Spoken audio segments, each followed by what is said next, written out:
On this episode, getting the jump on the competition. What? Two teams turn their torches on a pair of old Cadillacs. These players compete as they pimp out and pump up their rides. We're going to do twice the work for them in the same amount of time. Battling delays. Until we get those pumps, we can't really do any welding or any tacking. And blackouts. In an attempt to build high-hopping lowrider machines. 2 cars, 2 teams, and 3 days. 2 groups of gearheads try to outgun each other in the garage, turning average autos into amazing rides.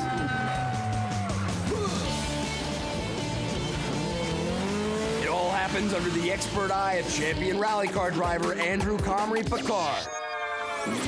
It's a battle to the finish line on Floor of the Wheels.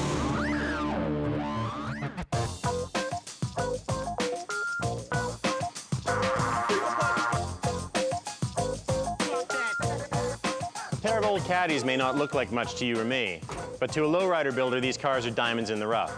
This week we have 2 identical Caddies and 2 skilled teams of lowrider fabricators ready to drop these babies to the ground.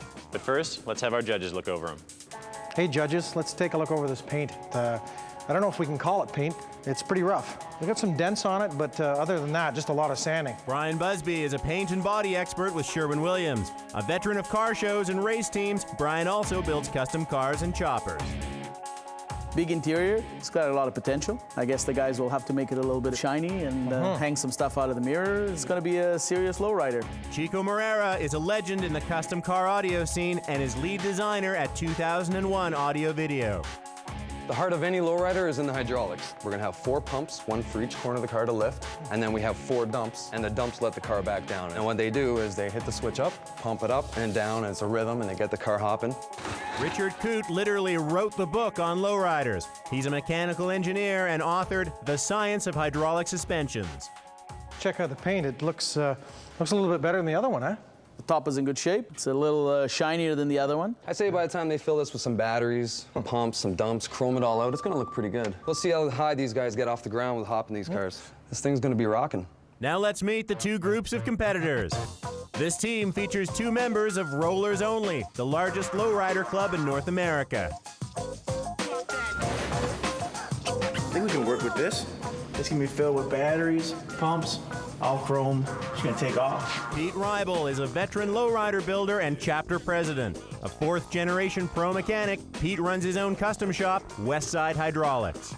Once you get bit by the bug, it's over with. Start with 1 pump, then 2, then you go into 4, and how many batteries can you jam on the trunk, and it's addicting.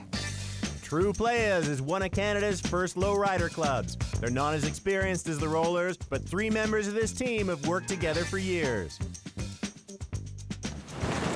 All right. Nice. So this definitely was a diesel vehicle. For sure, yeah. Asif Baksh is a skilled customizer who has built several lowriders. He's the co-owner of the shop, Switches and Things.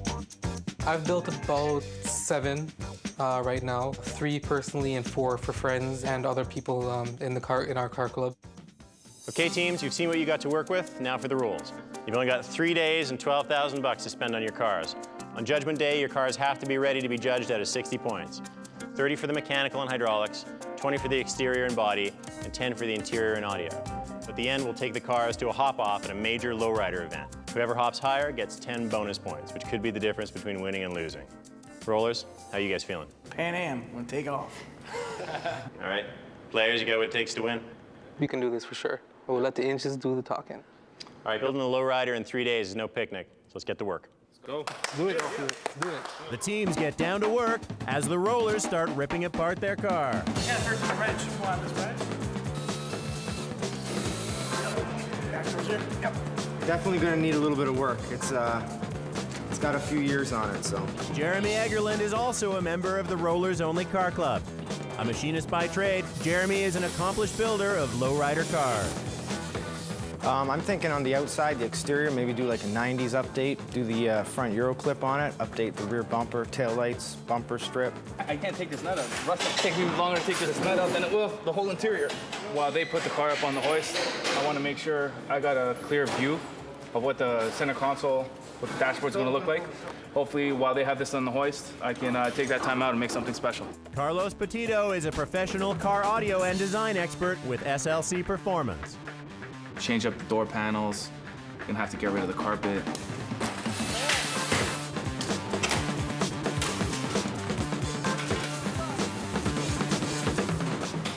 Oh, it'll be done on time and it'll be flawless. Brian Obey is a backyard mechanic and pro fabricator who has spent his whole life around cars. I see money. Money green. Yeah, definitely. Gold. If you're Gotta go gold. if you're gonna be money, it's gotta be gold. Going gold rims? All right.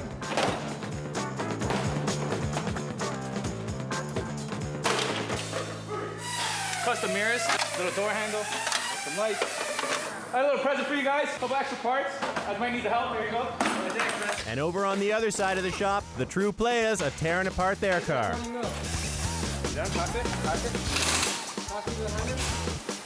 These hydraulic forces are just so big and strong that it'll bend everything on this car if you don't be careful.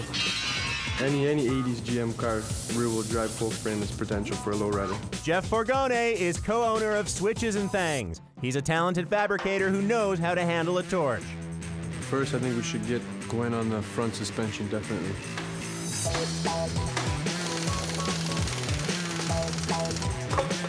It's not our style. It's gotta go. Probably put TV in a PlayStation, 210s. Dave Garocho is new to the lowrider scene, but he has years of experience installing audio and interiors at his shop, Strictly Custom Creations. I'll just start wiring up the system. Yeah. Put in the speakers, amp.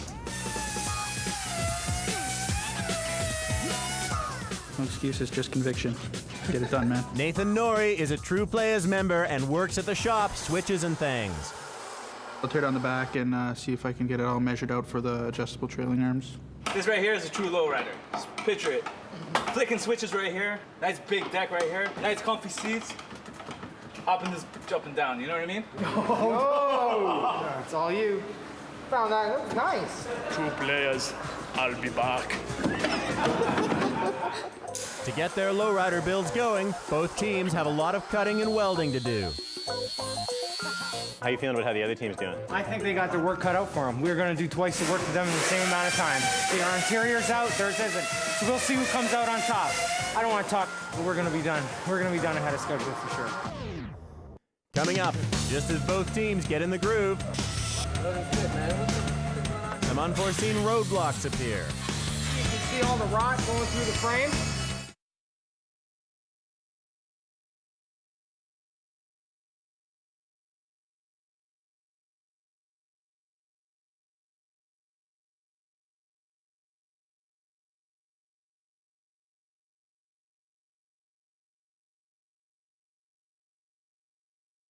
Our two teams have just 3 days to turn these old Cadillacs into pimped-out lowriders. Now, since we're having a hop-off at the end, and since the height of the hop depends on the number of batteries and the number of pumps, our teams have agreed to limit themselves to 12 batteries and 4 pumps to make it a fair fight. With that, they'll be looking at about 30 inches of hop. Even though both teams are going for the highest hop, each side has a slightly different approach to winning this competition. The True Players will be redoing their interior and repainting the car, but a large majority of their focus will be on the hydraulics build. When you use a regular setup in the back, you can only get maybe 9 inches of play out of the rear cylinders. So to have 6 more inches of play, it'll make the rear end raise up that much higher, and you'll actually have a better hop. And we're just trying to keep things as light as possible up front. We're not putting too much reinforcement on the car. These are the new Switches and Things Cadillac control arms. Control arms are the main links between the vehicle frame and the tires. They allow the car to move up and down independently of the wheels. Okay, guys, what are you doing? We're concentrating more on the suspension because we want to out-hop them. We want to kill them. These control arms, basically, they're a lot stronger than stock. If we were to use the other ones, they'd probably fold. We're definitely going to be them. I know that already. All right, guys, Yeah. keep it up. Thank you. Thanks. I work with those guys on a daily basis, every single day.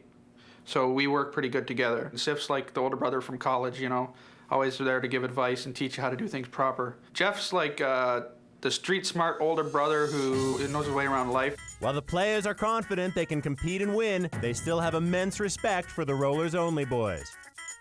I knew them before they were a part of the biggest car club in the world, and they were same guys. They didn't let it get to their heads, and they're just awesome guys. You know, I'd do anything for those guys, and I'm pretty sure they'd do anything for us. The Rollers have years of experience and want to push their transformation as far as they can. As well as focusing on their hydraulics, they'll be doing some major body changes. We have a full 90s Euro Cadillac updated kit for it, front and back. Big vertical grill for it. And then we got a couple other small things we want to keep under wraps. Good, busy, but it's going good. Hot, but whatever. We're having a good time, and we're making pretty good progress, so.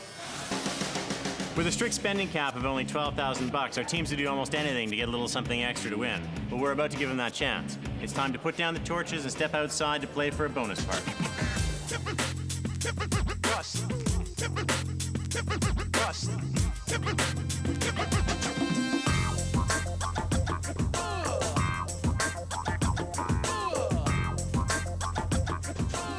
Okay, teams, here's what's up for grabs. This beautiful Italian wood steering wheel with a hub to fit your caddies. Nice. There you go. Now, in keeping with the theme of the show, we're gonna have you ride lowrider bicycles in a relay race. First team to finish wins the wheel. All right, teams, on your marks, get set, go. The players are off to an early lead.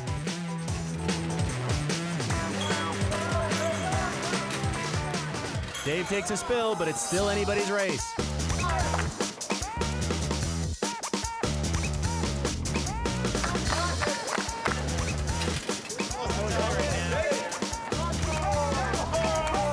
It's close down the stretch, and it's a photo finish. We got that! A dead tie at the finish line, but the players missed the cone. So it's going to the rollers. That's what I'm talking about, right here. All right, guys, let's get back to the garage. Back in the garage, the teams are pleased with the look of their custom-made rims. The newest thing in lowriding, color match spokes. What we want to do is basically paint the car the same color as the spoke. It's old school thing with the new school twist. What do you think of the rims, David? That looks sick. But there's no time to waste admiring their flashy wheels, so it's back to work on the lowrider machines. I'm working on the installation of the rear cylinders. The rear stock spring won't be able to handle the weight of 12 batteries and 4 pumps. They're actually ahead of schedule, I think, right now. The players have already started the second part of their suspension removal and reinstallation. And even though the rollers only have made some progress on their body, they're only beginning to dismantle their suspension now. Burning off the shocks, burning off the ball joint, getting the springs out of the way. Day one's gone good. It's gone good. Got most of the body mods done. Figured do most of the physical labor stuff first and get it all out of the way. Maybe we'll be moving by tomorrow. Over on the True Players side, Jeff is reinforcing the trunk to support a dozen heavy-duty car batteries.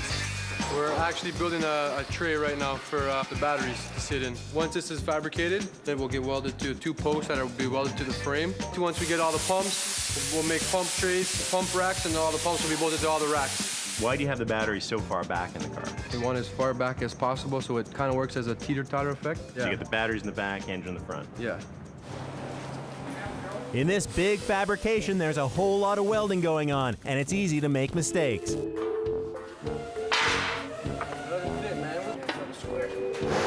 I don't know if you guys want to put that on camera, because it makes me look like a fool. When I was welding, I shouldn't have welded those 2 corners fully. When I welded them, it went out a square a little bit. So what I'm going to do is I'm going to break these 2 tacks. I'm going to stretch this out so it's square. And once it's square, all the batteries will fit no problem. It doesn't fit, man. What's going on here?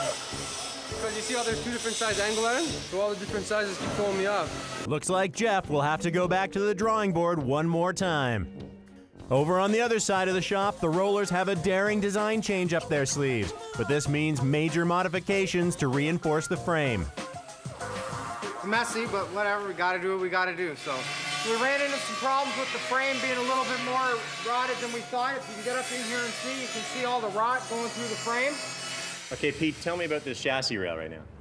Bottom line, the back half of this car is rotted and is garbage. The batteries go 55, 65 pounds a piece, and we're running 12. So it took me 3 years to pass math, but that's heavy, you know? That's got about 1,000 pounds in the trunk. Bottom line, all this frame wrap should be done on any car anyways, you know, for safety reasons. You don't want to buckle the quarters and you want to be able to hold the weight.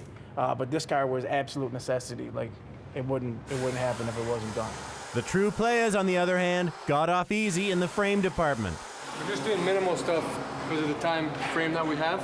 A car like this with the 12 batteries and the 4 pumps, it should be reinforced completely, but with our time and our budget, we can't be doing that. So we're just going to do as much reinforcements as we can within the time limit that we have. While the mechanical aspects of this transformation are critical, the interior and bodywork are also being attended to with great care and attention. In these cars, you don't really have a spot to put a speaker, so we're going to stick it in the door panel with the tweeter up front.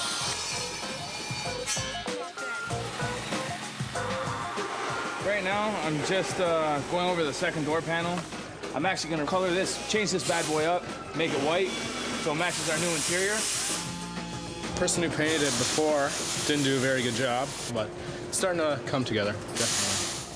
Everybody is kind of specialized, and we're moving along at a good rate. My arms are buzzing after I've been sanding all day.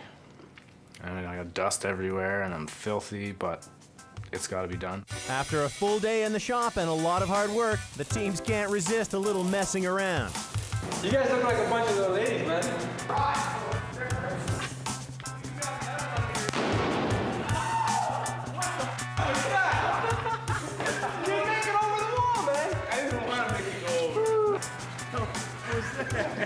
It looked like the wall went like this. And with that, both teams call it a night. Still to come, the teams go head-to-head in a low-down showdown. Basically, the car is fully loaded, and that's what we call it, fully loaded.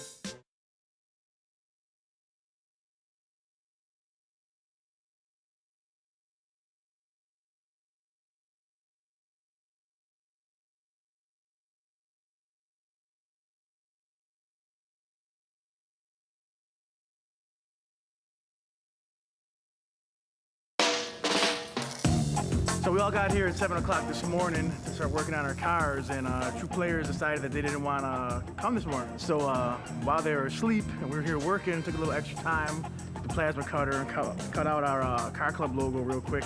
So what I'm gonna do is I'm gonna hook this up to the front of the car for a little surprise when they get here. Now maybe they got a slight chance of winning this competition. Ladies, how's it going? We're a few hours into day 2, and at 7 a.m., the rollers were already in playing, but the players just rolled in. Now, they found that they had to reinforce their rear suspension arms, and they've done all the fabrication on the front suspension in the shop. The players brought their stuff in prefabricated, which was a smart move. So they get a few extra hours sleep, but the race is still a dead heat. Oh, look at our new hood ornament, man.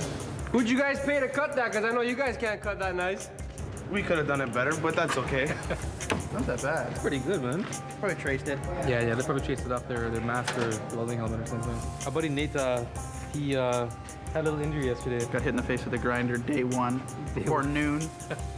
Let's finish up this rack and get this done today. For these late risers, it's back to the grind. But Nate doesn't seem to be able to perform up to his usual level. Oh, ain't gonna fit. Are you gonna do something, man?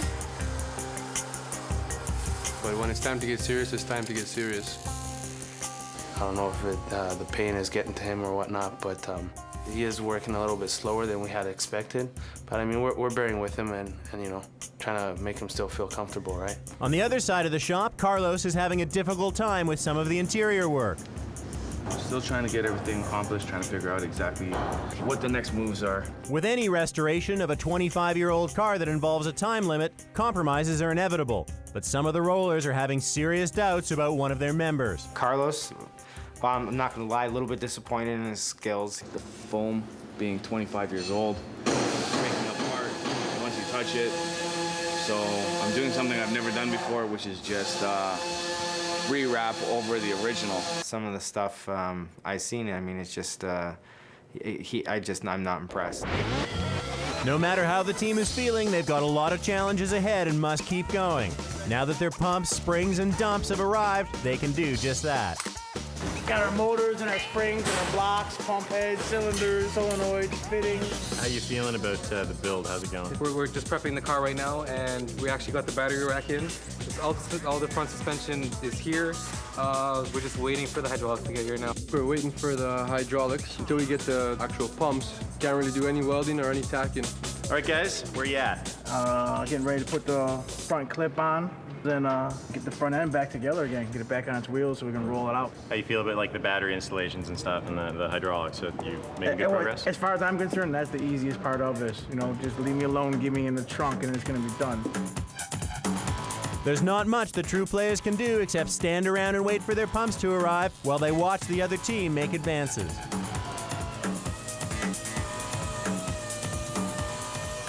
It's no secret that these guys live for lowriders, and as you can imagine, they can hook up with some pretty hot rides. So it's time for us to interrupt their builds once again and give them a chance to win an advantage in the Show and Shine Showdown.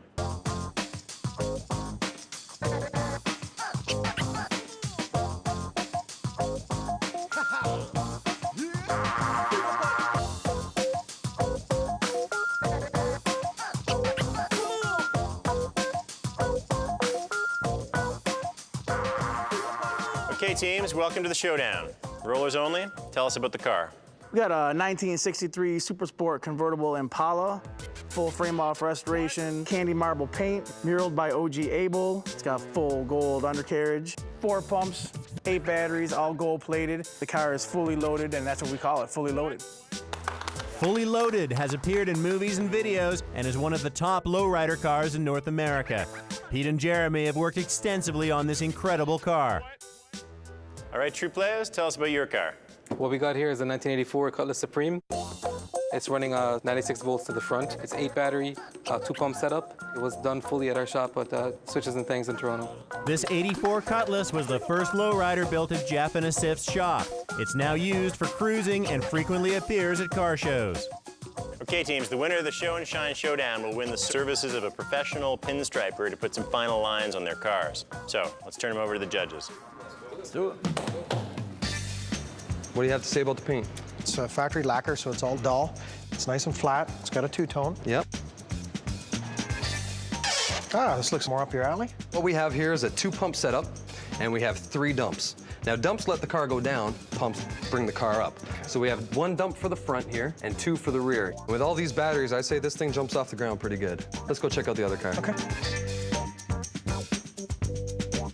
Hey, Richard, 1963 Impala. Tell me about the paint here. What's this all about? Base coat, clear coat, obviously, with a gold and a black. It's also got hand pinstriping. It's a beautiful job. Gold leaf under the hood. Everything's done in gold. I guess the name Fully Loaded does suit this car. That's for sure. Beautiful. Let's go check out the interior. Let's do it. Wow, look at this. Yeah. It looks neat. They've done the dash and the steering wheel marbleized to match the outside of the car. They've also put Affinity back into the way they've done it, sort of back to original, but looks really, really smart. I really like it. Yeah. You want to go check out the trunk? Let's check out the trunk. All right.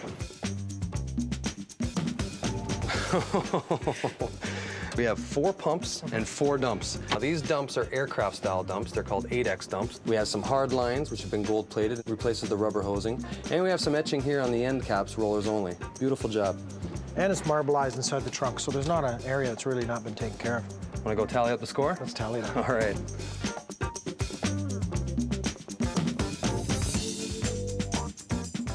Okay, teams, the judges have looked over your cars. It was a tough decision, but given that this is one of the most famous lowrider show cars in North America, the pinstriping goes to Rollers Only. Yeah. Oh, there you go. There you go, baby. All right, guys, let's get back to the garage. Do it.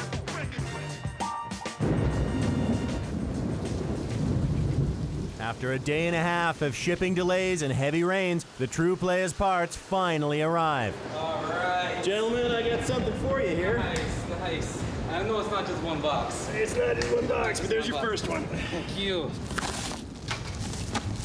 You look like our back pump. Oh, yeah. Our pumps are finally here. Look at them, man. They're beautiful, man. Hey, true player! Get to work! Gotta say thanks to Pro Hopper, man. They're always hooking us up, man. What's in here, Sip? Springs. Grab their pumps, grab their pumps! We lost power in the studio, and it's raining like we can't see outside. Shit. Basically, it's God telling you guys that we need another day or 2. As soon as we get all excited and get ready to go to work, all our stuff is here and the lights go out, so now we can't do nothing. Oh! These are tall springs, man. We're gonna put a whooping on Rollers Only. Yeah. That's what it is. Well said. The Though the players now have their parts and the rollers have had a chance to do some catching up, both teams can't wait for the power to come back on so they can move forward with their transformations.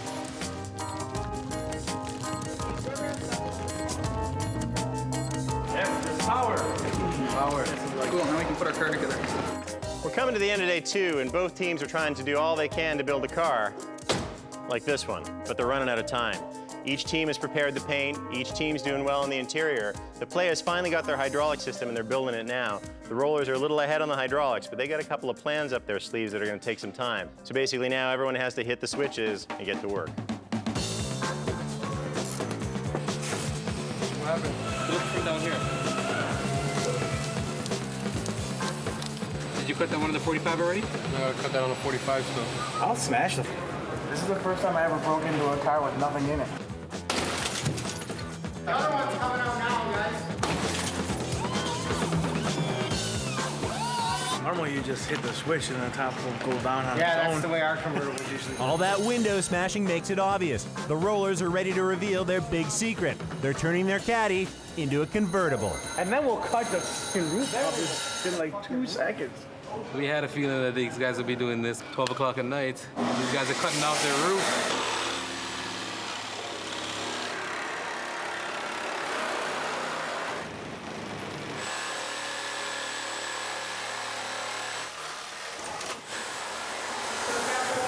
Just couldn't find one, so you had to make one, eh?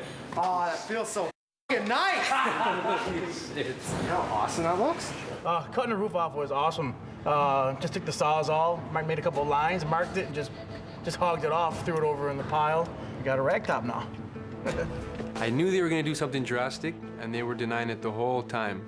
The danger is that the roof